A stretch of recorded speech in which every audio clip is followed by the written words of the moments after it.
vous est proposé par la Fondation Grâce Monde, agissant pour la gratuité de l'accouchement. Merci à vous tous qui nous suivez de partout, chers compatriotes. Nous sommes là, nous disons merci à l'Éternel Dieu des armées, qui est le maître des temps et des circonstances. C'est le Dieu qui nous a donné le souffle de vie. Nous lui disons merci beaucoup. Aujourd'hui, nous sommes encore dans le plateau Nabiso Oyo depuis 2020. Tu es en 2021.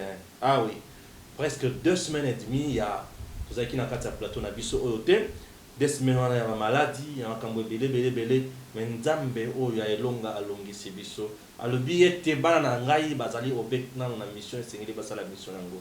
Tozali kola bato oyo bazaki na libumu ya mbisi 3 jours après babimi. Na mbisi kuna bazaki na ba chambre froide bana kolela to nini. Ah Nzamba munene. Merci. Le président Félix Tshisekedi aujourd'hui, avec l'union sacrée, je peux dire, il devient le seul maître à bord. Il devient le seul qui règne. Ça c'est de 1. De 2, il a eu le temps pour réunir députés nationaux et sénateurs. Ah oui, il a donné un message très fort. Et au-delà de tout ça, le président de la République reste là. Et dit qu'à peine babimissier.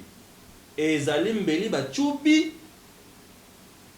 na pota ya motuto ezali nini. Et dit qu'à peine PO akoloba nini Vandata Kim. Akoloba. Ah ya edi. Ta on a bien ya edi buka sa ya edi ngote. To bien ya edi. Parce que to bien edi qu'à peine bato bako payer la crise. Alors, ya edi a le bien akoloba nini. Tozoze. Et au-delà de ça, baso de moutons inauguré Union sacrée Zoya, président lobby na bato. Ticket na ngai esengeli eleka. Pour être consolidé makambo Union sacrée makambo kendeli boso. Je reçois pour vous Maître Bazin Pembe. Et il va encore nous parler dans les cambo étalé informateur bautaki ko désigner polémique ba lobby. Ça constitue l'entorse. Français na yoka on a opposé na bato catholique. Na yoko kango lisusu. Na bato pe perdre. Et ça la vraiment vrai bien. Allez c'est fort puisque aucun on a été nzamba munene. Alors, tous abisso awa pona tout ça la musala oyo comme d'habitude. Maître Bazin, bonjour.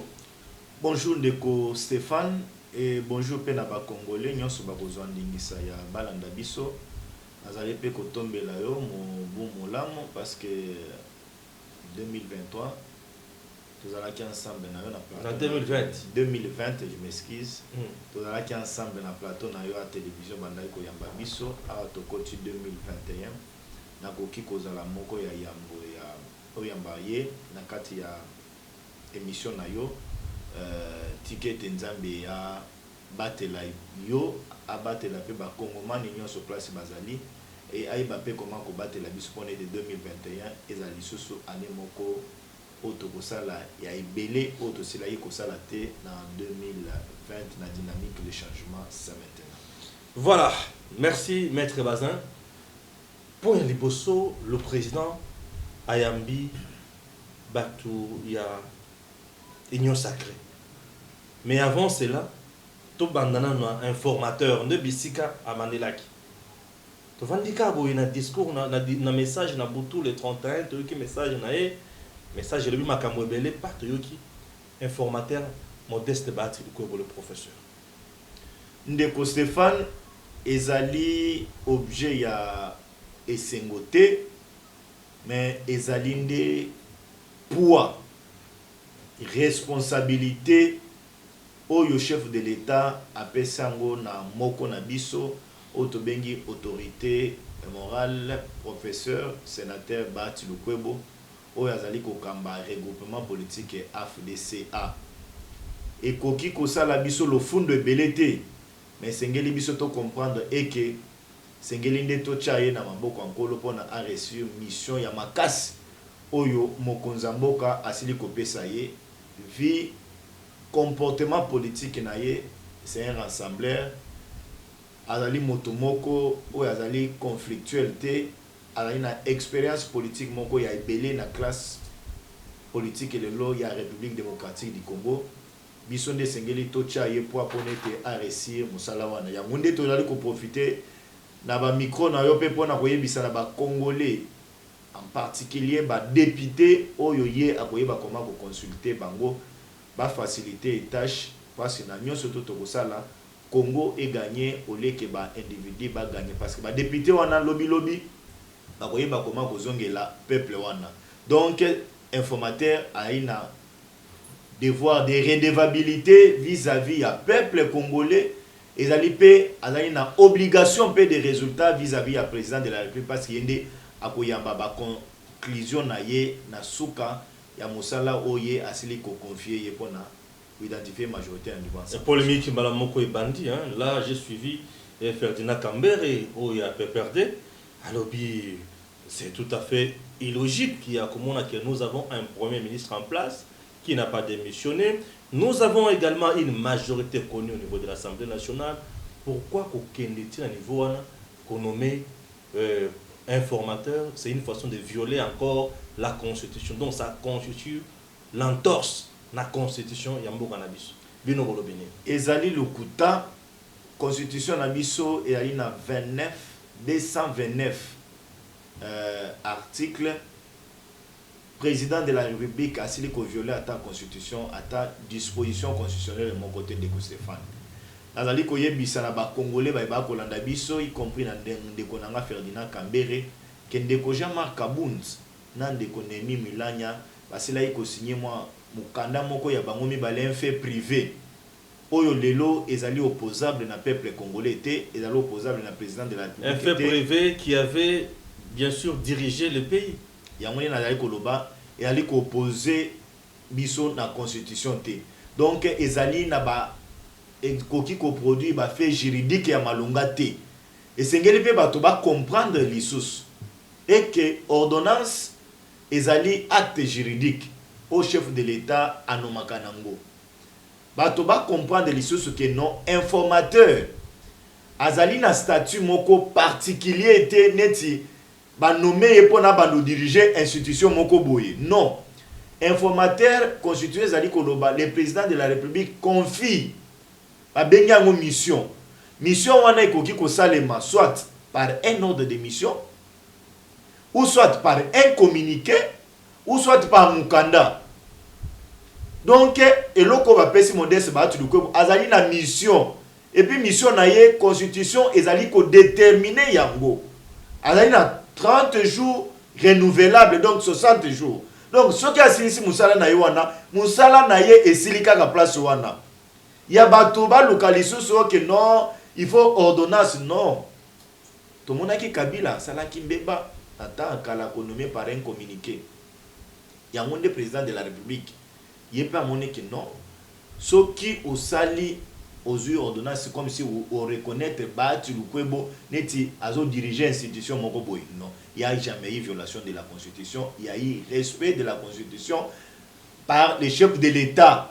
Tout ce qui est battu le kwebo abanda musana et puis nazali ko informer la population que ba notifier qui est déjà. Oui. Tant on va notifier hier à Kendaki comme on a déjà bureau d'âge où ils allaient constituer à niveau de l'Assemblée nationale pour n'avoir ba nombre de députés azwa ba groupe union surtout ils allaient à niveau de l'Assemblée nationale là banda déjà musala na ye topé sa chance na expérience ou azali nango c'est un monsieur non conflictuel pour na été à convaincre na ba député ya PPRD wana ba o bazali na ko kanga mitema ngana na confiance informateur. Je pense que Arosala Moussala nae nenge longobani. Voilà un niveau de forme, mais Balubi est violé la constitution puisqu'il y a un premier ministre en place et la majorité a été déjà bien identifiée. Ndeko Stéphane, Ilung Kamba ba Congolais balanda biso azalaki nommé par ordonnance présidentielle. Na kati ya ordonnance le onaye wana babandaki osala état allusion na accord FCC cash. Président a sa kati déjà accord ya FCC cash. Et bongo bongo ndenge niye a continuer à demeurer place wana. Sur le plan administratif, tokoki kobenga gouvernement Ilunkamba un gouvernement réputé démissionnaire. Ozali koyoka, je m'excuse, ozali koyoka na ba député ya PPRD. Bazali kobenga papa Ilunkamba a démissionné. Na Bouanya, biso to ba africain. La sagesse africaine, il a démontré que Motosoka a mandefu, il y a pembe, Ce qui a pembe yali ba signe ou bien ba signe moko boye ya sagesse. Mais papa on a zali ko la sagesse na yete. Pour preuve, chef de l'État zali ko ya baba député ya union sacrée na niveau ya union africaine na oya kuna. Papa on a pas le bino asala un bras de fer na président de la République. Yé pas ya baba député na niveau ya et pas na ndako aloba non yé azali chef ya majorité parlementaire. Donc bande ko FCC bazo continuer ko induire yé na ba erreur ya monde biso tozali ko yebisa ye. Ilunga ilunkamba oboyi ko démissionner mais toko senga na ba député ya peuple ba ko humilier yo. Il y a des gars, on va t'humilier na niveau Assemblée nationale et ils vont aller même jusqu'au-delà ya ba doité yo. Ako doité yo akozala humilier. Tant okobima mabunda kuto bima ki bien mais yonde okobima ya mabe parce que bazali ko yebisa na ko senga papa ozana no ata démissionner. PPRD à cause yote, bozali sous-souté, démissionner, tika informateur à la moussala pour bien-être du peuple congolais échanger. Bozobi biso ebele, bandeko FCC. Très bien. Nabansi, vous avez compris. Point de vue, il y a Ndeko Bazin Pembe, Nelkambo au Italie, réaction, il y a Bandeko, il y a PPRD au Balobi qui est président Félix a violé. Mais bien qu'on a ndenge akenati konome Ilunga, qu'est-ce que je dis, Modeste Bati comme informateur. Deuxième point, le président Ayambi Batu Nakati ya Iya. Na cité bien sûr à Iya. Tomoni Batu Koya Ebele, plus de 309 députés nationaux. Au Bazalaki Kuna, na Mituni, Bautiwa Pignon Soana.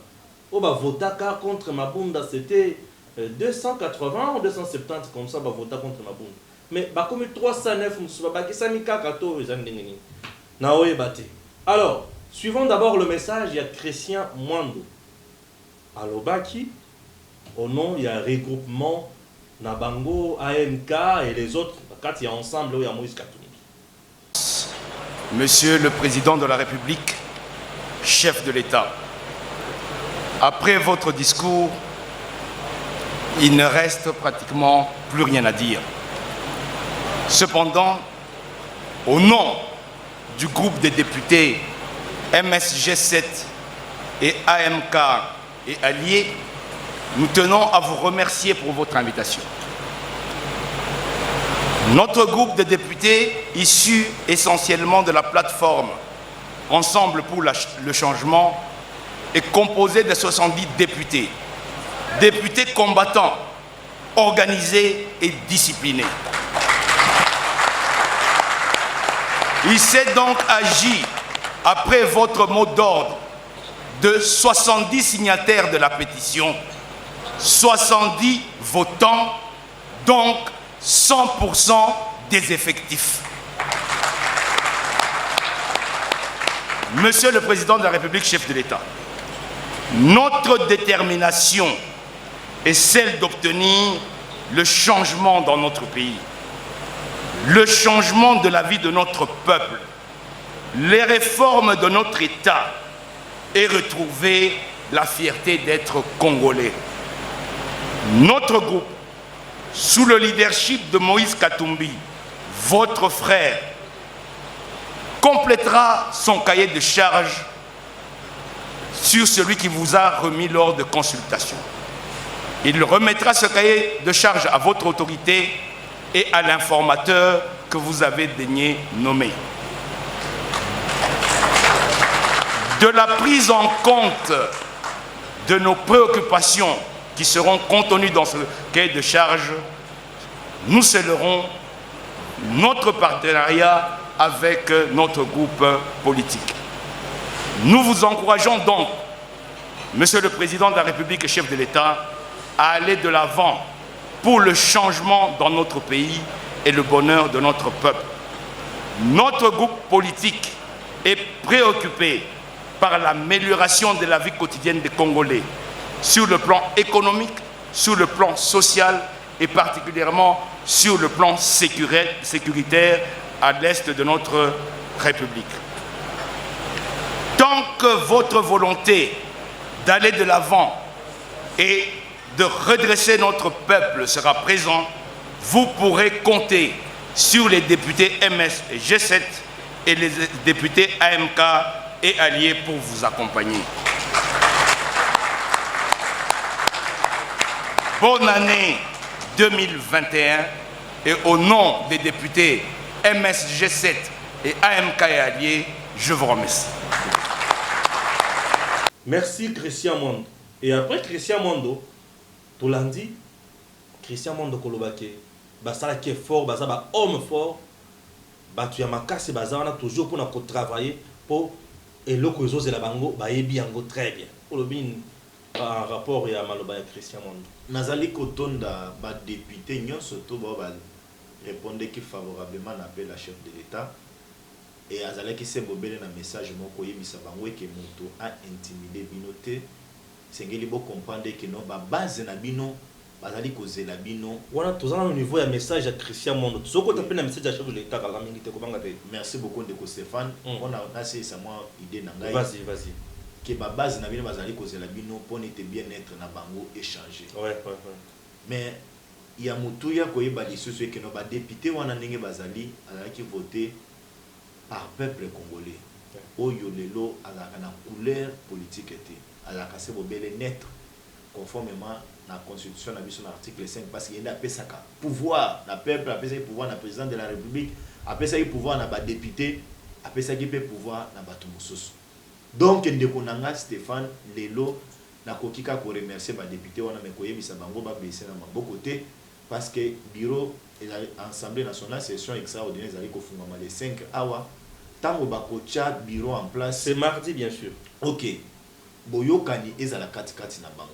Ba se bousculer te oya lobina kota bureau boza epelé mais eza nombre moko limité. Nous voulons que l'unité demeure pour na faciliter pe musala na informateur pe pour na pe tozo bureau ya sika parce que sengeli ko rappeler na bato et que tolingi ba réforme et salema. Tolingi était na niveau ya seni tozo en président ya seni ya sika. Tolingi to kene na deux tours ya ba élection. To changer seuil ya ba élection, to zwa caution mususu na niveau ya ba élection.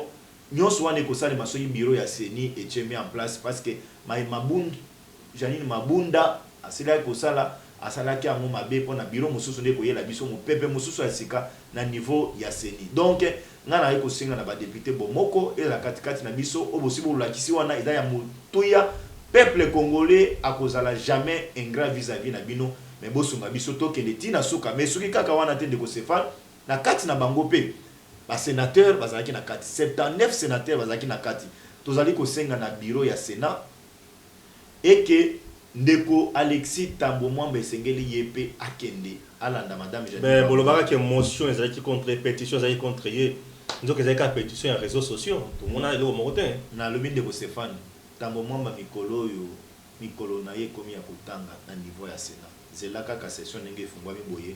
Vous imaginez que non, à niveau à Sénat, tu as 100 quelque chose comme ça de députés. 108 députés, sénateurs. 108 sénateurs. 109 Mayakate, Joseph. Il y a un qui revend à Katanga. Maintenant, si on a Stéphane, donc ceux qui ont 79 sénateurs vont répondre qu'ils appellent la chef de l'État. C'est déjà la majorité pour faire partie. C'est qu'il y a voilà. Bon, nous avons embassé que ceux qui sont là. On a un peu de commentaire de l'émission. Alors, le comme sous-suiza qui est président de la République, Félix Tshisekedi Azwaki Malo, Peyalobaki, Tolanda. C'est le chapiteau de la Cité de l'Union africaine qui a été choisi pour contenir ce nombre impressionnant de députés nationaux et personnalités politiques qui ont répondu favorablement à l'appel du président de la République pour la composition de l'Union sacrée de la nation. Ils étaient à 309, ces élus du peuple rassemblés ce dimanche dans ce cadre féerique de la Cité de l'Union africaine à l'invitation du chef de l'État. Lors de son entrée, le garant de la nation a eu droit à une standing ovation.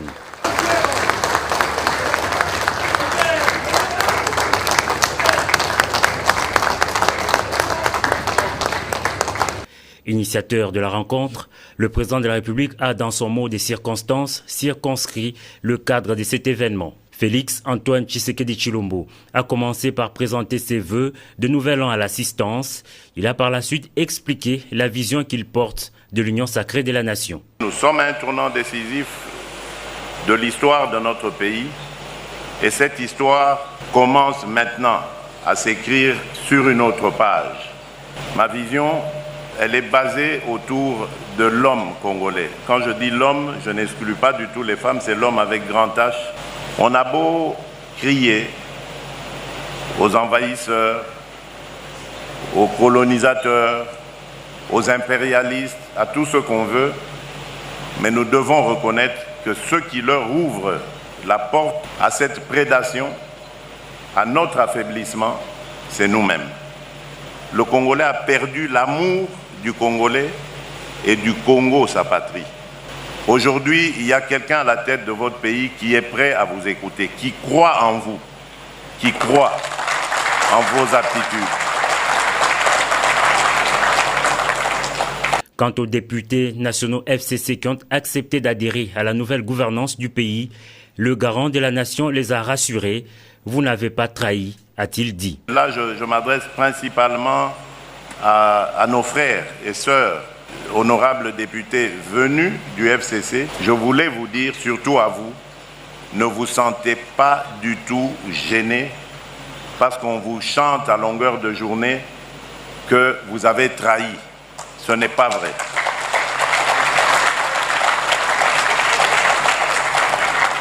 Au contraire, soyez fiers de vous. Parce que vos familles, vos électeurs sont fiers de vous. Vous les avez honorés. Vous n'avez trahi personne. Parce que vous n'avez pas transformé vos engagements politiques. Vous n'avez pas quitté un parti politique pour entrer dans un autre. Vous avez compris tout simplement où était le bon sens et l'intérêt de notre nation. Et vous y avez répondu. Tour à tour, les députés nationaux se sont succédés à la tribune pour affirmer leur loyauté à l'autorité suprême du pays.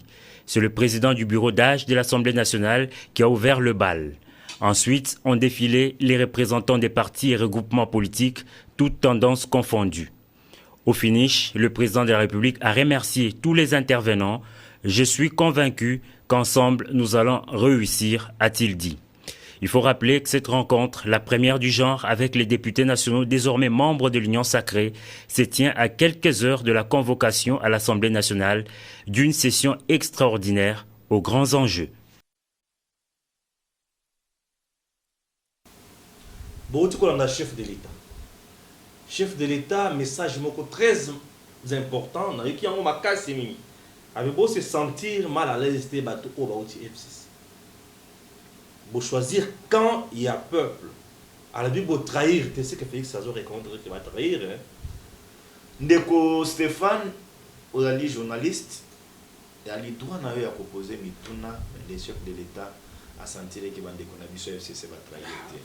Pourquoi ça va bango? Naye bisayo nazali ko féliciter awa na micro na yo ba député ya FCC ba comprendre que non ba rejoindre quand il y a vérité, quand il y a peuple, quand il y a transformation, il y a République démocratique du Congo, quand il y a bien-être, il y a peuple congolais, quand il y a batu o ba pesa ki bango pouvoir, ba pesa ki bango mandat pour na base à lelo na hémicycle ya Assemblée nationale parce que lobby en 2023, beaucoup de gens même peuple wana. Ceux qui bossent les musala malongate a risqué à payer un carton rouge. Mais dans la dernière minute, beaucoup qui se rattrapé n'engé beaucoup tout ça la bongo. C'est une bonne chose. Il y a un chef de l'État lié bisibino. Vous n'avez pas trahi. Au contraire, vous voyez na quand un peuple. Mais to kangama. On était tout cha Félix qui se quede maboko. Il y a mutuya de konanga Stéphane. Union sacrée et la unité PPRDT. Où ils ont une autorité morale, le chef de l'État l'a dit. L'Union sacrée a une autorité morale. Ah, mais nous avons une autorité morale. L'Union sacrée autorité morale à Zate. L'autorité morale de l'Union sacrée, c'est le bien-être, il y a peuple congolais. Situation sociale, il y a peuple congolais. Guerre kosila na Estamboka. Soda futa mamalonga, policier futa mamalonga, nzele salema, hôpital à malonga salema, c'est ça l'Union sacrée. C'est ça l'autorité morale de l'union sacrée. Et Ali Félix n'a pas autorité morale de l'union sacrée. C'est qui fait la différence entre Badjaléliste et Joseph Kabila. Kabila, autorité morale. Kabila, le patron des patrons.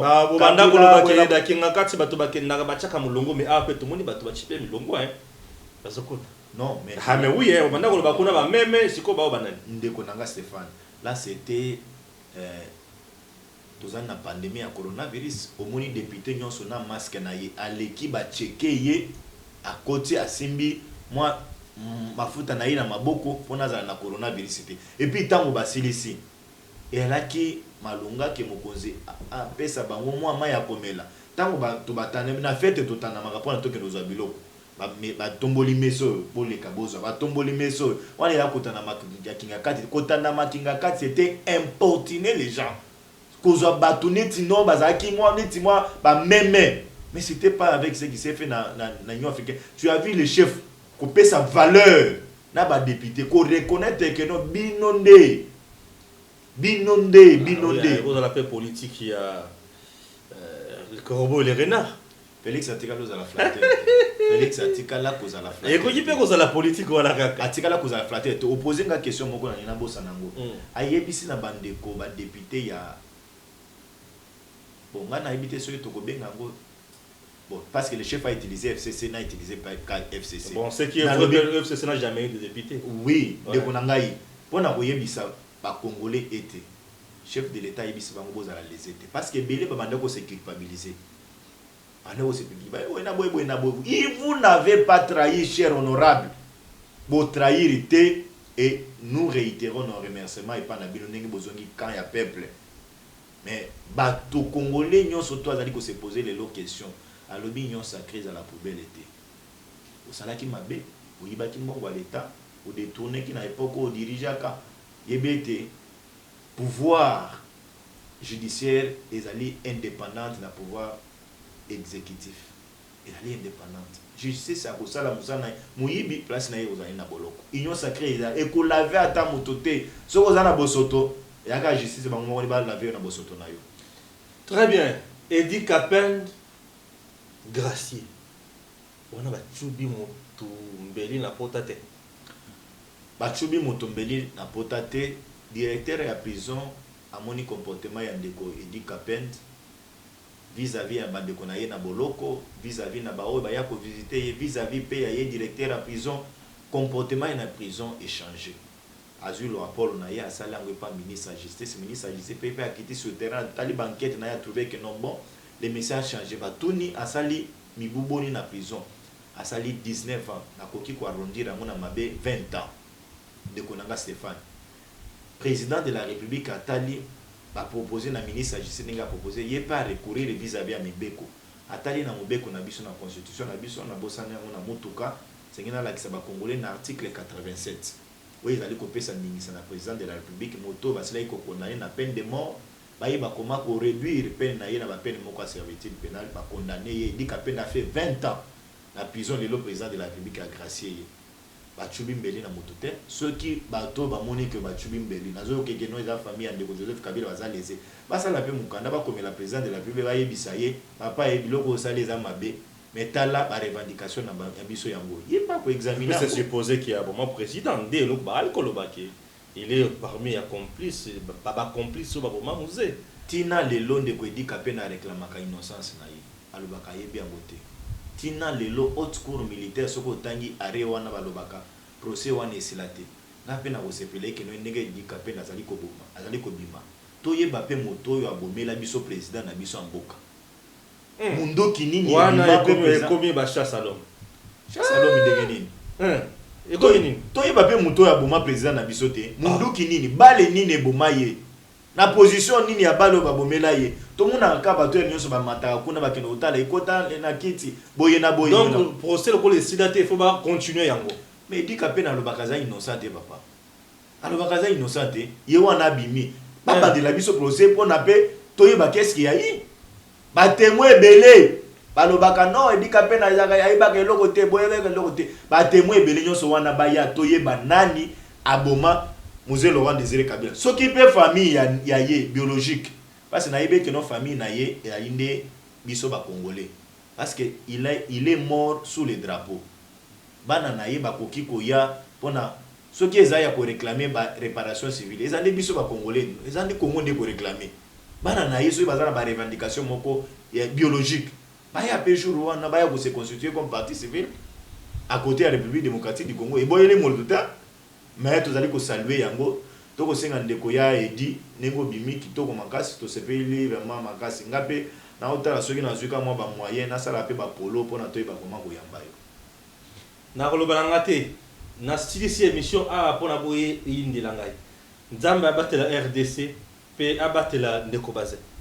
Merci beaucoup ndeko Stéphane et bonne guérison à toi na waki to belaki malunga ninge to uti omona na lisusu boye. Ouais na belaki penza ya solo nzamba munene oya zwa mutu adingisa na mai mutu bameli na mbisi asali 3 jours me mutu api mune na nzambe wana ndezo kamisa ngaka. Merci à Gims et merci à Marie-Lou Bokola, Issama Dieu, sans oublier vous tous qui nous suivez de partout. Nzambe azamunen, Nzamba munen. À très bientôt.